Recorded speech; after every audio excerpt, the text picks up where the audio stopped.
GST டிபார்ட்மெண்ட்ல இருந்து ஒரு நோட்டீஸ் வந்துருச்சு அப்படின்னாலே உடனே பத்திரி அடிச்சுட்டு அதுக்கு ஒரு ரிப்ளை பண்றோம். பட் அதுக்கு முன்னாடி அந்த நோட்டீஸ்ல அந்த அமௌண்ட்டுக்கு கொடுக்கறதுக்கு அந்த ஆஃபீஸருக்கு பவர் இருக்கா இல்லையா அப்படின்னு என்னைக்காவது செக் பண்ணிருக்கோமா? Welcome to GST with Sarada in shorts. This is a very important check which can also be a game changer for your tax litigation.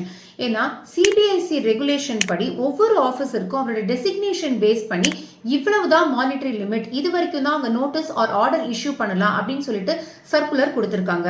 In fact அந்த சர்க்குலரை ரீசெண்ட் ப்ரொவிஷன்ஸ் பேஸ் பண்ணி சர்க்குலர் 254 இஷ்யூ பண்ணி changes கொடுத்துருக்காங்க.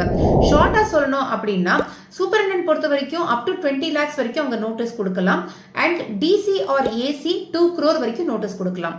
இது தாண்டி போச்சு அப்படின்னா 2 crore மேல joint commissioner ஒரு அடிஷனல் கமிஷனர் மட்டும் தான் நோட்டீஸ் ஆர் ஆர்டர்ஸ் இஷ்யூ பண்ண முடியும்.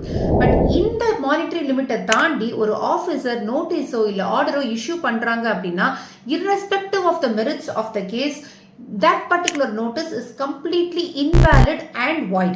இந்த சிபிஎஸ்இ சர்க்குலரை டவுன்லோட் பண்றதுக்கான லிங்க் டிஸ்கிரிப்ஷன்ல நாங்க கொடுத்திருக்கோம். மிஸ் பண்ணாம டவுன்லோட் பண்ணி கேர்ஃபுல்லா செக் பண்ணுங்க. ஏன்னா நீங்க ஒரு டாக்ஸ் பேயராவோ இல்ல டாக்ஸ் கன்சல்டன்டாவோ இருந்தீங்கன்னா இந்த அவேர்னஸ் ரொம்ப ரொம்ப முக்கியம் for you to know what is your rights.